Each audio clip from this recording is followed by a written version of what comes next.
Estás bem? Estou. Estás contente? Estou contente. Então fala lá, como é que é tudo?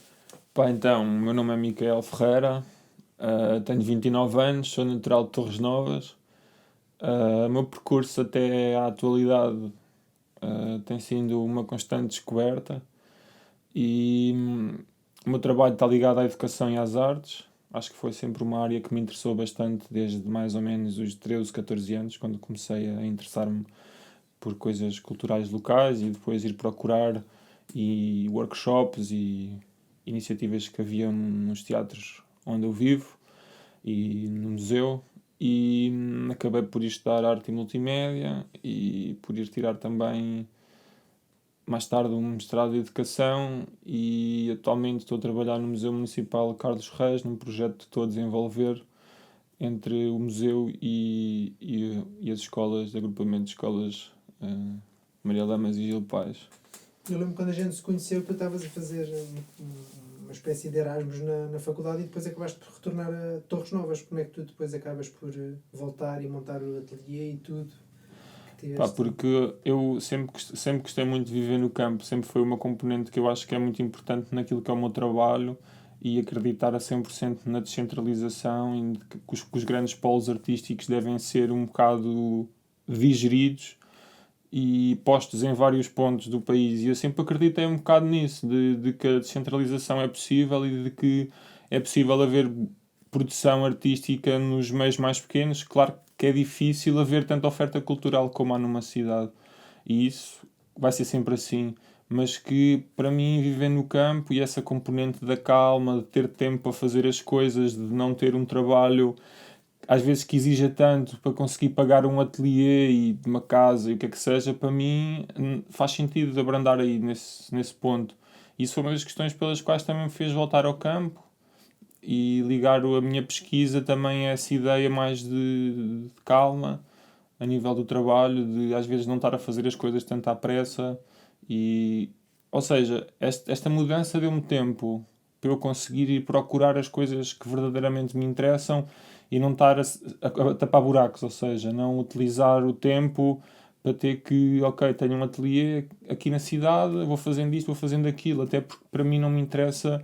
O meu trabalho, eu acho que a grande componente dele não é para estar numa galeria, por exemplo, uma Cristina Guerra ou whatever, uma galeria desse tipo de elite, porque para mim não me interessa isso. Para mim interessa-me um lado muito mais vivo e humano da arte, enquanto papel ativo que pode ter nas pessoas, enquanto pode englobar a comunidade. E gosto disso, gosto dessa vivência. Por isso é que também me interessa pela educação e que os dois se possam juntar. Não sei se me fiz entender. Estou-me a repetir um bocado. E como é que surge o ciclismo? Como é que surgiu o andar de bicicleta sempre? Pá, a cena de andar de bicicleta também lá está. Acho que é uma coisa de quem vive no campo. Sempre viveu um bocado esta... Pelo menos os meus amigos e a malta andou sempre de bicicleta. Acho que é uma coisa que se aprende aos 5 anos. Quer dizer, na norma das pessoas que vivem no campo. Tens o quintal dos avós, vais comprar-te uma bicicleta, tu começas a andar na bicicleta quando és puto. E pá, muitas das vezes é o veículo para ir ali à tasca ou para ir à loja buscar um pacote de batatas fritas, uma cena assim. E quando era puto eu utilizava a bicicleta nesse sentido e acompanhou-me sempre, pronto, ao longo da vida, porque até agora tenho andado sempre de bicicleta. Tu sempre andaste, até mesmo quando estiveste fora, quando estiveste numa temporada que estiveste fora, que andaste de bicicleta. E eu sempre andei de bicicleta, só que pronto, antigamente eu não me preocupava tanto com o desporto em si, andava de bicicleta como um veículo, mas às vezes fazia grandes distâncias. Porque houve uma certa altura, mais ou menos desde os 19, 20 anos até os 25, 26, que eu fumava e bebia, e às vezes numas doses não tão moderadas, e que, pronto, utilizava a bicicleta na mesma, e sempre foi uma coisa que me deu gozo andar, ou seja, que o teu corpo impulsionasse aquilo como chegar ali. E quando é que sentiste que a bicicleta passou a ser já não tanto um veículo de transporte, mas a ser também um desporto? Esta ideia de praticar desporto, andar de Pá, bicicleta. foi... essa questão do desporto também é muito curiosa, porque eu nadei desde os 5 anos até aos 19. Sempre nadei. Houve até aos 18 fiz natação, e depois tive ali um ano dos 18 aos 19 fiz polo aquático. E depois, na altura, quando fui para a faculdade e tudo mais, foi quando me desleixei mais um bocado com essa questão do desporto. Tanto que alguma da resistência que eu mantenho também vem daí, da caixa torácica ter sido trabalhada na altura quando nadava e mesmo fisicamente, nota-se, se eu for a nível de resistência, eu noto que tenho alguma resistência derivada a essa preparação que também tive quando era mais jovem. E a questão de interessar-me mais por ciclismo, lembro-me perfeitamente que eu ainda tinha uma bicicleta pá, em ferro, toda arcaica, que tinha custado 20 paus a um canadiano. E um amigo meu na altura começou a andar mais de bicicleta e não sei o quê, e foi quando a cena houve assim o boom do Strava e o gajo quer fazer uma prova lá no Strava que são 50 km. E eu tipo, pá, já não andava de bike há uns tempos e não sei o quê, o gajo desafiou-me e eu, bora. Na altura nem usava sapatos de encaixe, nem tinha equipamento. Pá, e foi mais ou menos aí há 3 anos que pá, fizemos essa maluqueira de ir, tipo, fui todo arrebentado, tipo um fim de semana de recuperação, mas que foi a partir daí que começou assim mais o clique. E depois também, pá, contigo, que sabia que eras um gajo que a gente já tinha falado das bikes, na cena da faculdade, também houve sempre esse interesse. E pronto, e depois também me fui aproximando de pessoas que foram puxando por mim, nomeadamente o Ivo que está aqui atrás de mim, vocês não estão a ver. E outras pessoas como o André e o Marco, talvez depois o André pense do desporto de uma maneira diferente que eu penso como ao Ivo e como ao Marco. Às vezes há muito esta ideia de pá, o ciclismo pode ser várias coisas e acreditamos em várias hipóteses, não é? Ou seja, para mim não me interessa estar a fazer um grande fundo e chegar a primeiro, não me interessa fazer 60 km contra relógio, interessa-me esta questão do ciclismo de resistência, pronto. Então, e fala-me um bocado da cena do linfoma. Como é que ele surgiu, quando é que foi a altura e como é que geriste essa situação? Então, temos que voltar mais ou menos 2 anos atrás, que foi quando a minha mãe faleceu de Covid, e na altura estava com uma pressão muito grande de trabalho e acho que não soube lidar bem com as emoções, ou seja, foi aceitar a pressão do trabalho em vez de desistir porque realmente queria fazer aquilo, ou não, mas hoje em dia vejo que não devia ter aceito aquela parte do trabalho.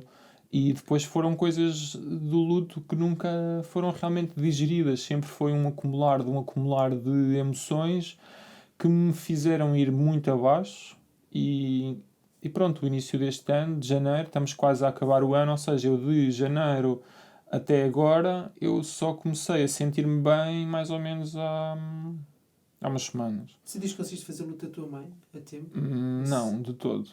Eu acho que fui sempre abafando uma série de emoções que não conseguia transportar cá para fora e, e pronto, e fui-me abaixo. Hum, Na altura pensei que podia ser um problema mais ligado a uma depressão, a um luto tardio. Consultei um psiquiatra, comecei a tomar uma medicação e nessa mesma altura eu fiquei com febre. E era estranho porque comecei a emagrecer bastante, febres altas que nunca passavam e às urgências diziam para tomar uma série de fármacos que era uma infecção qualquer e não era. E foi até ao ponto de eu deixar de ter força para andar, não conseguia urinar de pé e, e foi até, pronto, uma exaustão tão grande até que algum dos médicos disse faz um ataque. E eu no dia 14 de junho fui fazer um ataque e nesse mesmo dia fui para o IPO de urgência porque o ataque revelou realmente que eu estava mal, que tinha metástases em várias partes do meu corpo, nomeadamente nas gânglios linfáticos, no baço e no timo. E pronto, e depois fiquei logo internado. Então, e depois de estás entrado no IPO, como é que a cena depois. Como é que foi esse mês de junho, vá? Porque depois eu sei que tu entraste e que aquilo fez uma espécie de tipo uma beca a correr. Quer dizer, eu já só te apanhei quando já estavas a gerir a situação e já estavas a voltar ao ciclismo, mas sei que houve ali um interrógio no tempo, se calhar, em que tiveste a gerir a situação. Queres falar um bocado sobre isso? Pá, no dia em que cheguei foi assim um choque como qualquer pessoa deve receber uma notícia daquelas, não é? De repente, olha, tens uma doença oncológica e pronto, dentro daquilo que também são os new media que uma pessoa vê e ouve falar, não sabe o que é que tem, não é? Depois essa é outra, nós não sabemos o que é que temos, ou seja, dizem que tens um cancro, mas dentro do espectro dessa doença pode ser qualquer coisa e isso também ficas ainda mais ansioso porque realmente só queres é que percebam o que é que tu tens. Mas na altura, como eu estava tão desesperado e já tão mal, eu só queria que me ajudassem de qualquer maneira, que fosse para o bem ou para o mal. Eu só queria mesmo é que me ajudassem, porque, pronto, não sabia o que é que havia de fazer. E na altura, como eles disseram, e tive muita sorte, primeiro que tudo em que o IPO me recebesse, porque o IPO infelizmente tem bastantes utentes e recusa muitos casos e passa para o Hospital Amadora Sintra e passa para o IPO de Coimbra porque não tem capacidade. E, e na altura, quando eu fui internado, disseram: Olha, vamos tirar-te os gânglios linfáticos para a amostra, vamos tentar ser os mais breve possível. E, e assim foi. Só que, ou seja, eu fui internado na parte dos cancros de pescoço e cabeça, ou seja, uma cena altamente violenta, porque é o sítio do corpo mais exposto a esse tipo de doença. E pronto, aí foi um grande choque, não é? Entrar dentro do quinto piso do IPO e ver pessoas, pronto, com a cara desfigurada, com drenos enfiados na cara. É mesmo uma coisa que, pronto, que dói a qualquer pessoa. E pronto, esse foi assim um momento de choque inicial e foi aí que eu me apercebi que estava também muito mal, né? E que Quanto tempo é que tiveste? tive 10 dias.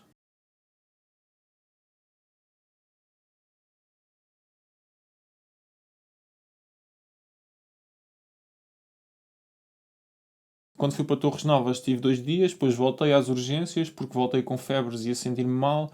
E foi sempre assim uma corda bamba do ir para Torres, voltar porque me sentia mal, ir para Torres, porque depois eles dizem, tu vais a uma urgência qualquer e eles não sabem atender-te porque não têm o conhecimento tão fidedigno como o IPO tem. Então andei sempre assim numa corda bamba até mais ou menos ao segundo, terceiro tratamento, porque o corpo depois ao início estava muito fragilizado. Quando eu fiz a minha primeira sessão de quimioterapia, por exemplo, derivado ainda ter febres altas e fraqueza, fiz uma reação alérgica a um dos fármacos da quimioterapia, comecei a ter espasmos musculares, tiveram que me amarrar a uma cadeira, não conseguia parar de ter espasmos, até me darem morfina e ficar, pronto, a dormir.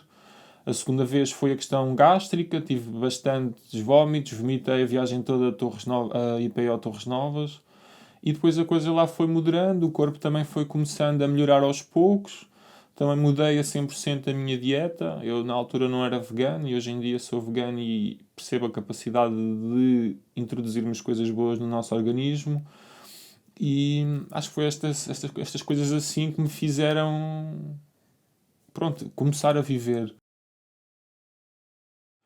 E depois acho que foi a noção do tempo, para mim a noção do tempo, se eu, como há bocado disse, que mudei para o campo em relação ao meu trabalho porque gostava de ter mais tempo, acho que hoje em dia começo a pensar que realmente é importante termos tempo para viver e é importante termos tempo para trabalhar. A minha noção de tempo mudou a 100%, a relação que eu tenho de amor com as pessoas e de afeto mudou a 100%, a maneira como eu escolho estar com uma pessoa em vez de estar com a outra.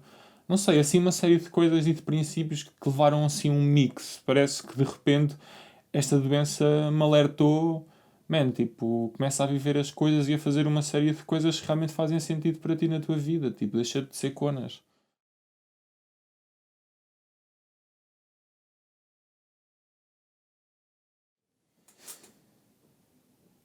Então, e fala-me como é que foi esta cena agora de voltar ao ciclismo.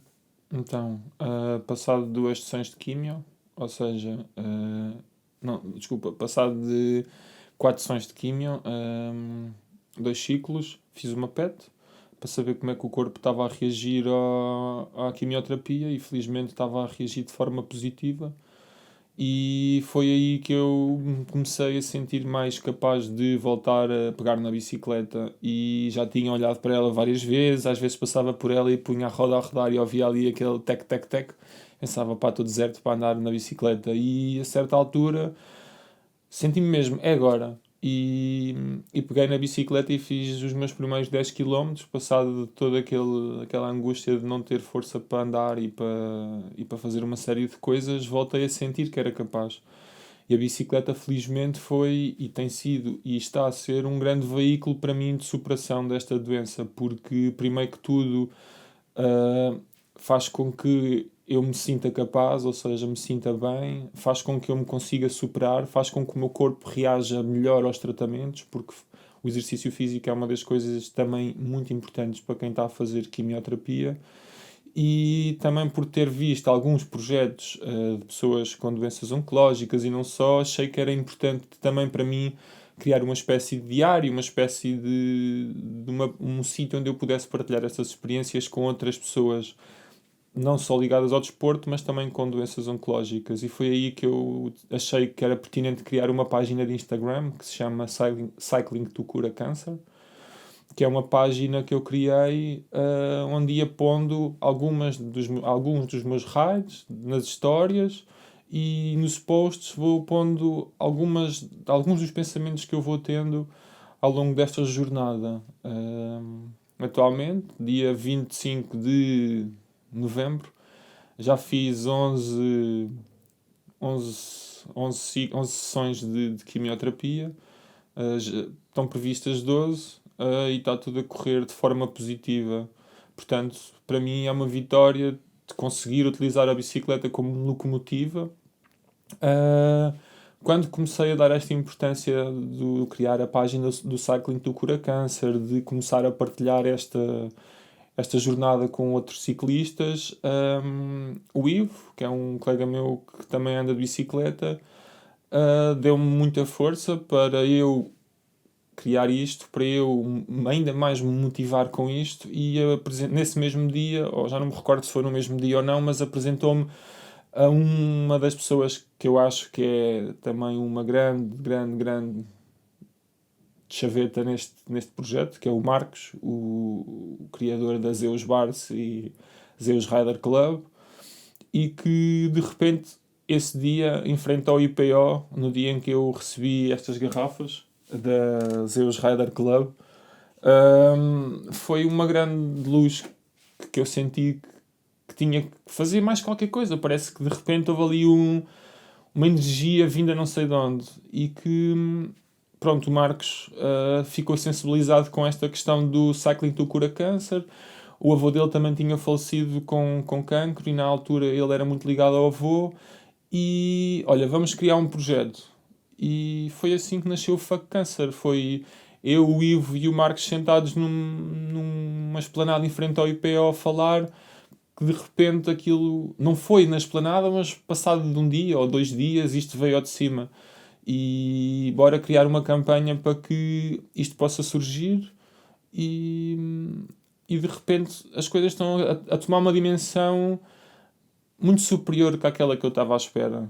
Ou seja, porque entretanto neste percurso eu também conheci o Edgar através do Ivo, através do site da Endurance, que na altura estava à procura de uma luz para trás na bicicleta, e o Ivo, olha este código da promo para esta luz de trás que é brutal, e eu conheci o site da Endurance assim, a comprar uma luz para trás para a bicicleta, e depois vim a conhecer quem estava por trás disso, porque queria saber alimentar-me e saber a treinar melhor, e o Ivo disse, olha, vou-te apresentar a um gajo que é ganda bacana, que é o Edgar Santos, que é o meu treinador atualmente, e que vais curtir bué de falar com ele. E na altura ele mostrou-se também muito sensibilizado com isso, e disse, olha, vou-te ajudar no que for possível. E pronto, acho que também foi assim uma luz muito importante, porque pá, fomos falando, eu também fui mostrar interesse, e comecei a comprar mais algumas cenas do Endurance, e comecei a comprar 100% de produtos da Zeus, e de repente o Edgar manda-me uma caixinha com barras na Zeus a dizer assim, queres participar nos Transpirineus 2023? E pronto, e para mim aquilo foi assim uma cena do uau. Foi mesmo, pá, foi ver aquela luz que faltava para ganhar energia. E É um objetivo que tens agora, colocaste. exato, e é um objetivo que tenho agora de tentar. Tenho que só voltar atrás porque esqueci-me de falar aqui também de um ponto muito importante, que foi a Tuxa, que é a fundadora daqueles míticos chapéus de cabeça de martelo, que depois também apareceu neste projeto, e que também é uma pessoa muito importante ligada ao culto do ciclismo. Lá está aquela questão que eu falava anteriormente, da questão da prática por si só, da questão dela chamar as cabrinhas do monte, de andar a passear de bicicleta, e da maneira como ela agarra o ciclismo também é muito importante, e também pelo trabalho que ela tem ligado ao Hospital de Almada. E desculpa, estavas a dizer-me? Não, estou a dizer, ter perguntado a questão do transpirar, colocaste isso como objetivo, é um desafio. Claro, sim, colocas como coloquei isso objetivo como um agora. objetivo e estou a pensar para o ano tirar mesmo muito do meu tempo para treinar para o Transpirineus, porque acho que é uma prova que quero completar e que é um grande desafio e que sei que atualmente não estou preparado fisicamente porque o meu corpo foi-se bastante abaixo. Na altura, quando eu fiquei doente, ainda estou, mas que no início perdi 14 quilos e grande parte foi massa muscular e que, pronto, tenho que voltar a criá-la, voltar a trabalhá-la e criar outras questões também de resistência.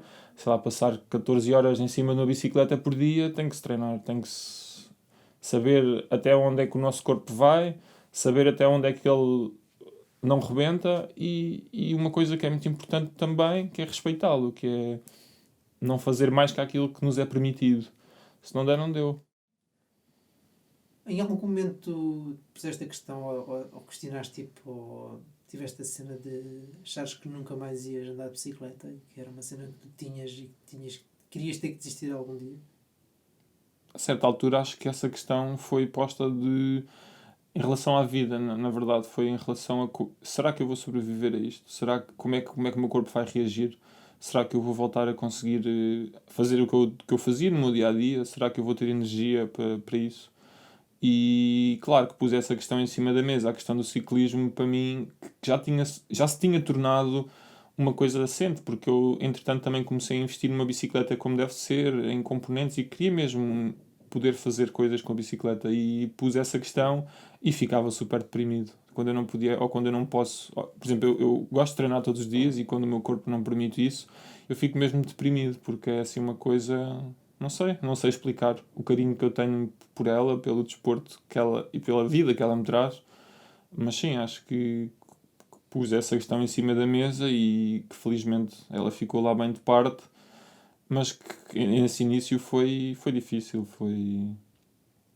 foi tentar acreditar que havia sempre uma oportunidade e que as coisas podiam resultar de maneira positiva e é nisso que eu também tenho estado focado e não tentar levar isto tanto para a parte porque sei lá, tenho dores, há momentos que fico triste, há coisas que acontecem que eu também não falo aqui porque acho que há todo o outro lado para além daquele mau que toda a gente sabe que ele existe, não é? Porque é impossível tu não teres dias maus, ou mais ao início tinha fins de semana e dias de semana que não saía da cama, ainda hoje, por exemplo, fiz o raid, treinei de manhã, tenho algumas dores, mas pronto, uma coisa controlada porque já aprendi a respeitar o meu corpo mas que, pronto, fico triste porque não sei o que eu posso fazer mais, né? E uma pessoa tem que aprender a lidar com isso.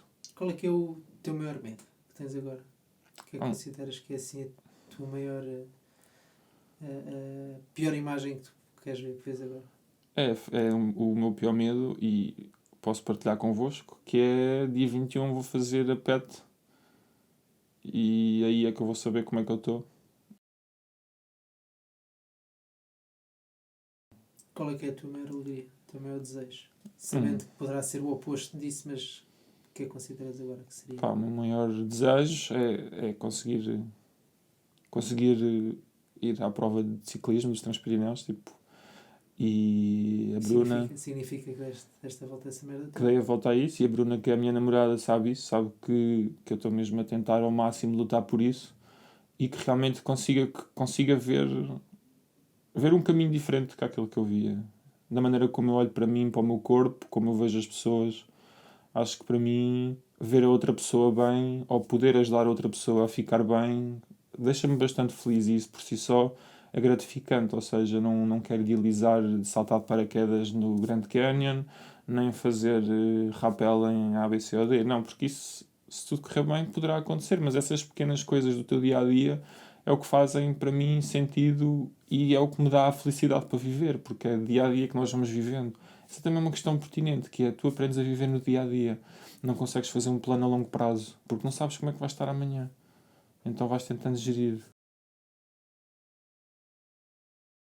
Quero agradecer a todas as pessoas que me têm acompanhado nesta jornada, porque acho que sem elas não teria conseguido superar todo este desafio, que ainda estou a superar da maneira como estou a superar.